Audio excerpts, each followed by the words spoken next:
नमस्कार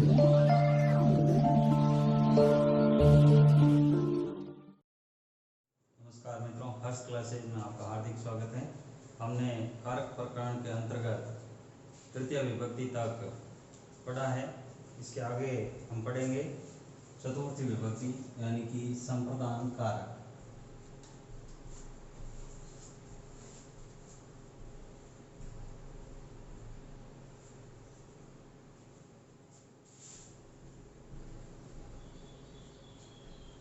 संप्रदान कारक, इसे चतुर्थी विभक्ति कहें या संप्रदान कारक, एक ही बात है।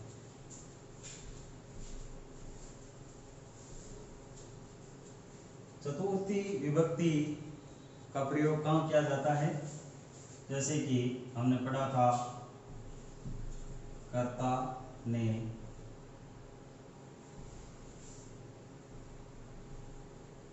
कर्म को करण से संप्रदान के लिए अर्थ में संप्रदान कारक का प्रयोग किया जाता है। अब के लिए अर्थ कहाँ निकलेगा? जैसे मैं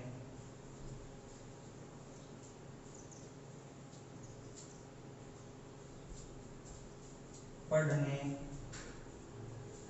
के लिए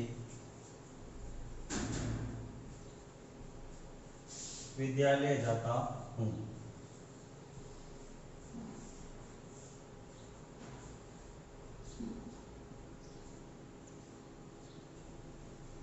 यह है संप्रदान कारक। इसका हम संस्कृत में प्रयोग किस प्रकार से करेंगे?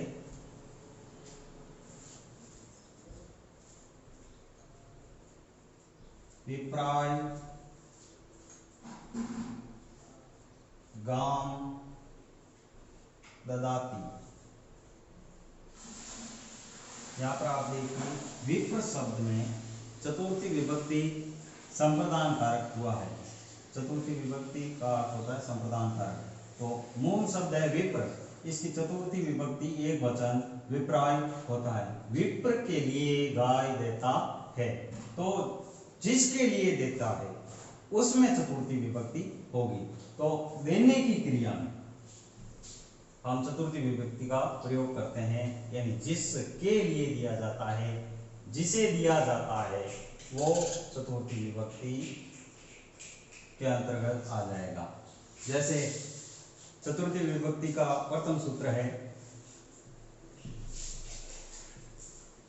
कर्मणा यमभि प्रयति सह संप्रदानम। इसका अर्थ यह है कि कर्मणा, जो कर्म किया जाता है, वो देने की क्रिया के अंतर्गत जिसको दिया जाएगा, जैसे कर्म किया जाता है, वापस वही उदाहरण लिखेंगे, विप्राय गाम ददाति।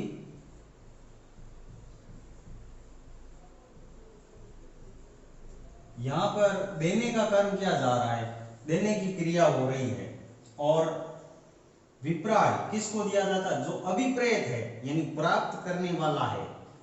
देने वाला कुछ भी दे, तो जो सामने वाला है प्राप्त करने वाला, उस प्राप्त करने वाले में चतुर्थी विभक्ति होगी।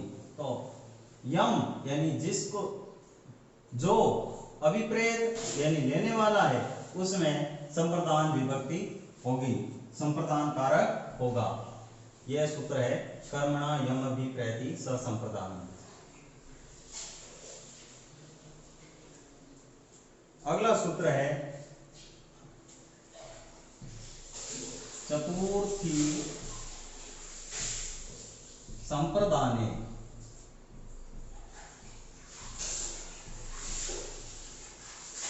अर्थात चौथी विभक्ति जो है वो संप्रदान कारक होता है। तो इसमें हमें ज़्यादा याद रखने की जरूरत है नहीं, बस इतना ही कहा हुआ है कि चौथी विभक्ति संप्रदान कारक होता है। और तीसरा सूत्र है रुच्यार्थानां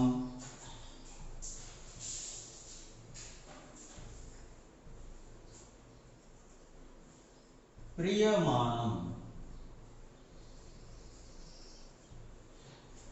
यानी कि रुचि अर्थ में जिसको प्रिय होता है, यहां पर उदाहरण के माध्यम से ही हम समझेंगे। हरये रोचते भक्ति,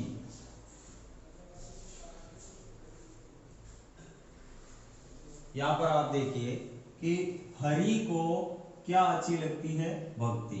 जिसको अच्छा लगता है, रुच धातु यानी अच्छे लगने अर्थ में, और अच्छा किसको लग रहा है? हरि को। तो जिसको अच्छा लगता है उसमें हम चतुर्थी विभक्ति करेंगे, बाकी सब में नहीं। तो यहां पर हरि को भक्ति प्रिय है, तो यहां पर हरि में हम चतुर्थी विभक्ति करेंगे। चौथा सूत्र है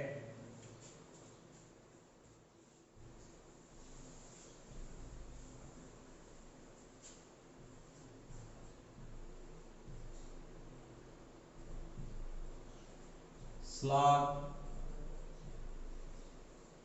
अनु स्था शपाम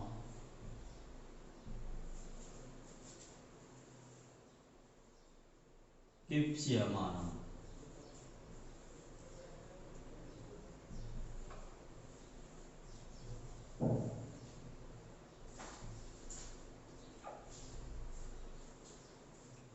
यहां पर आप देखिए श्लाघ धातु, हनु धातु, स्था धातु और सपा धातु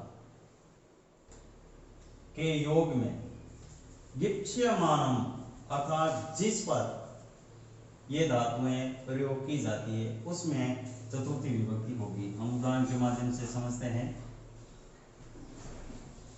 गोपी स्मरात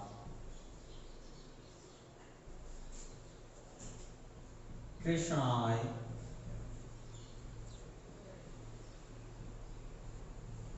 श्लाघते।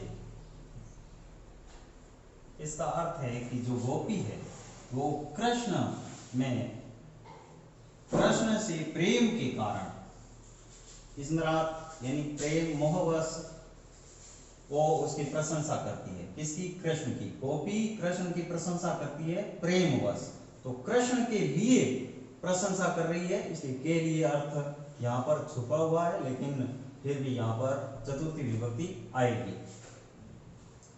अगला उदाहरण है गोपी स्मरात कृष्णाय हनुते।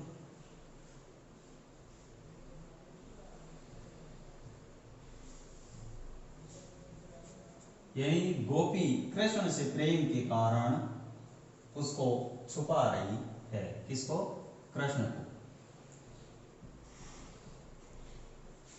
गोपी स्मरात कृष्णाय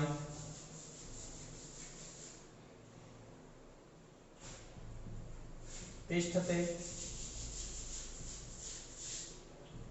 यहाँ पर स्था धातु, स्था धातु के रूप तिष्ठति, तिष्ठते,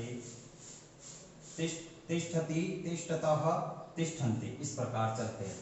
तो इसमें तिष्ठते शब्द आया हुआ है स्था धातु। अब सप धातु गोपी स्मरात कृष्णाय शपथे।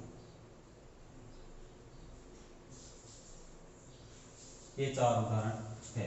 इसमें कृष्णाय में चतुर्थी विभक्ति हुई है क्योंकि कृष्ण के लिए ही वो प्रशंसा कर रही है, उनको छुपा रही है, उनको बिठा रही है, ये भाव गोपी के कृष्ण के प्रति है, इसलिए इसमें चतुर्थी विभक्ति हुई है, यानी संप्रदान कारक। अगला सूत्र है धारे उत्मरण।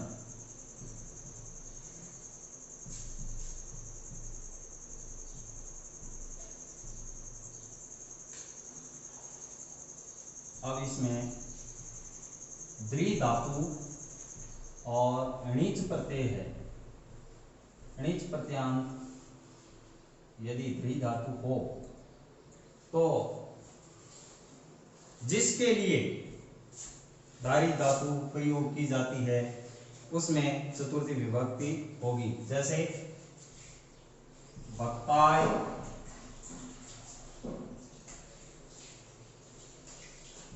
मोक्षम, धारयति, हरि।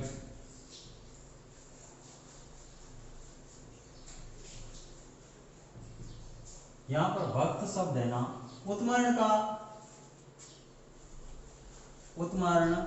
का अर्थ होता है सेठ, यानी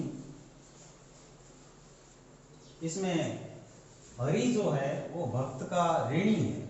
भक्त है उसको, उसके लिए हरि जो है मोक्ष को धारण करते हैं।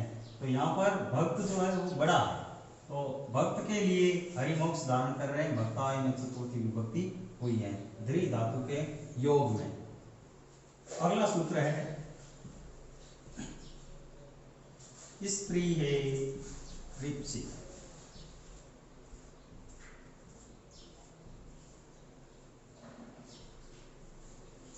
इस सूत्र का उदाहरण पुष्पेभ्य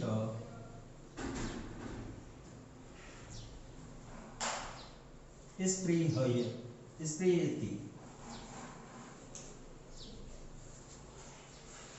यानी कि पुष्पों से प्रेम है, तो इसमें स्त्री धातु के योग में जो इच्छित है, इच्छित क्या है इसमें? पुष्प यानी फूल।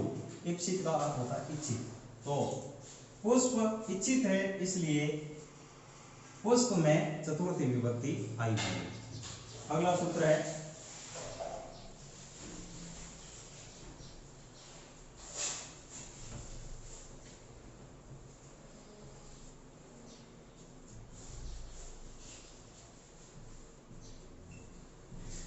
क्रोध,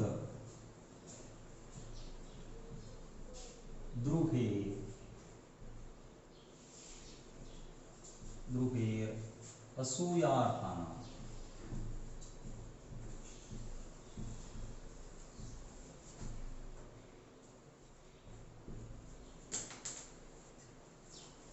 क्रोध और द्रोह और असूय, ये तीन गुण जिसके प्रति प्रकट किए जाते हैं तो उसमें चतुर्थी विभक्ति होती है। जैसे कि हरये क्रुध्यति, यहाँ पर क्रुद्ध धातु है और इस कारण हरये में चतुर्थी विभक्ति आई है। आगे है हरये द्रुह्यति, द्रोह धातु है, इसलिए हरि शब्द में चतुर्थी विभक्ति अर्थात हरये हुआ। हरये असूयति,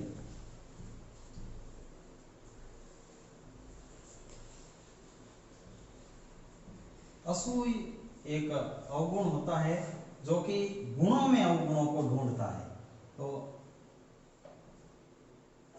असूय धातु, असूय शब्द होने के कारण यहाँ पर हरि में चतुर्थी विभक्ति आई हुई है।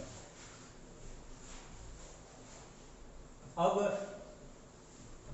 यदि इनके आगे उपसर्ग लग जाए, क्रुद्ध और द्रुह के आगे, तो क्या होता है? क्रुद्ध, द्रुहो, रूप,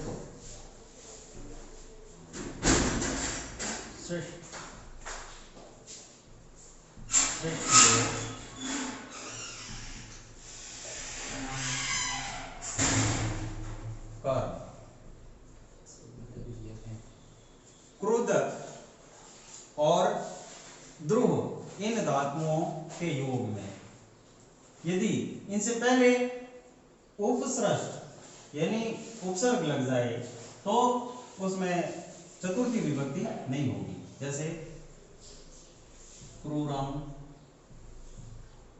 अभी, क्रुध्यति। अभी जो हमने पहले सूत्र पढ़ा था उसमें क्रुध्यति आते ही हमने उससे पहले हरये में चतुर्थी विभक्ति की, लेकिन क्रुध्यति के आगे यदि उपसर्ग लग जाए, यहाँ पर अभी उपसर्ग लग गया तो यहाँ पर चतुर्थी विभक्ति के स्थान पर द्वितीय विभक्ति हो गई है। तो हमें ये ध्यान रखना है कि इस जगह पर द्वितीय विभक्ति हो जाएगी। क्रूरम,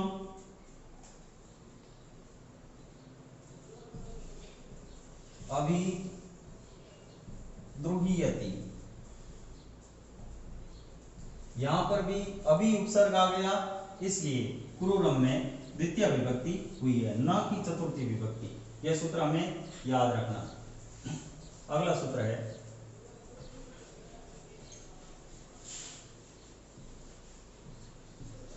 नमः, स्वाहा,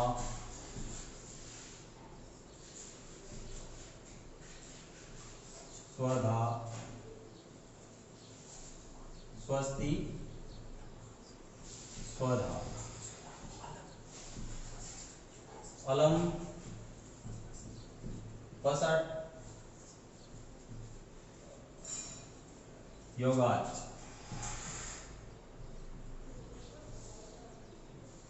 यहाँ पर दो शब्द है, योगात च, इसलिए यहाँ पर बना है योगाच। तो ये शब्द जहां पर आते हैं नमः, स्वाहा, स्वस्ति, स्वधा, अलम, वसट, इनके योग में चतुर्थी विभक्ति होती है। जैसे हरये नमः,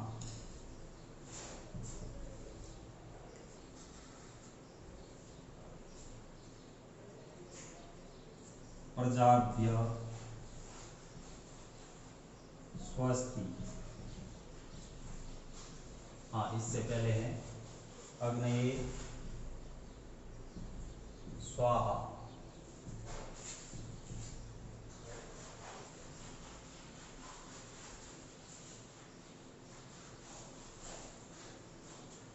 और इसके अन्य उदाहरण हैं जैसे दैत्येभ्य अलम, हरि, इंद्राय, वसट। यहाँ पर लिख देते हैं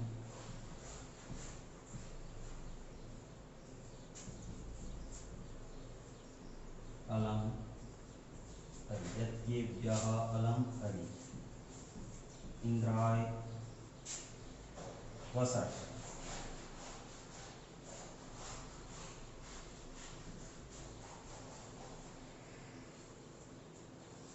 इन के योग में यहाँ पर हम चतुर्थी विभक्ति करेंगे। तो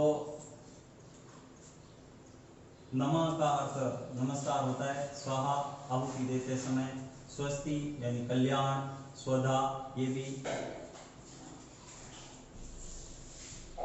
पितृभ्यः स्वधा, यानी जो पितृ होते हैं ना उनको हम बलि देते हैं, उसको हम स्वधा कहते हैं। अलम का मतलब होता है बस और पर्याप्त दोनों होता है।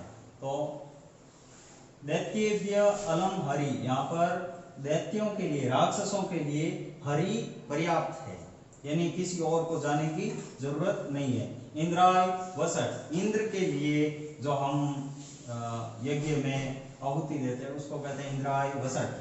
तो अलम शब्द का एक अन्य अर्थ और होता है, जैसे कोई विवाद कर रहा है, विवाद यानी बहसबाजी कर रहा है, तो वहां पर हम अलम विवादेन, ये प्रश्न बनता है परीक्षाओं में, क्योंकि जो दो तरह की विभक्तियां अलग अलग टाइप से लगती है तो हम ये सोच सकते हैं कि यहाँ से प्रश्न आएगा। दैत्येभ्य अलम हरि, यहाँ पर पर्याप्त अर्थ में हरि का प्रयोग हुआ है। बल या बुद्धि या किसी भी प्रकार से यदि हम उससे भिड़ना चाहते हैं और वहां पर पर्याप्त शब्द प्रयोग करना होता है तो वहां पर हम अलम के साथ चतुर्थी विभक्ति का प्रयोग करेंगे, लेकिन अलम विवादेन कि अब लड़ाई बहुत हो गई, बस करो, पर्याप्त नहीं, बल्कि अब लड़ाई पर्याप्त थोड़ी होती है, लड़ाई तो ऐसा तो है नहीं कि इतनी लड़ाई हमें चाहिए थी और अब पर्याप्त है, जितनी चाहिए थी उतनी मिल गई, ऐसा तो है नहीं। तो पर्याप्त का अर्थ है कि किसी से भिड़ना या तुलना करना, और यहाँ पर अलम विवादेन का अर्थ है कि बस करो, यानी विवाद को शांत करने के लिए अलम विवादेन। यहाँ पर ये नोट डालना है कि विवादेन यानी बस करो अर्थ में तृतीय विभक्ति होगी अलम विवादेन। इसके समस्त महत्वपूर्ण सूत्र आपको बता दिए गए हैं और इन्हीं में से प्रश्न बनेंगे, और लगभग जो उदाहरण दिए गए हैं वही उदाहरण पूछे जाते हैं, इनके अलावा कोई उदाहरण नहीं पूछा जाता है। धन्यवाद।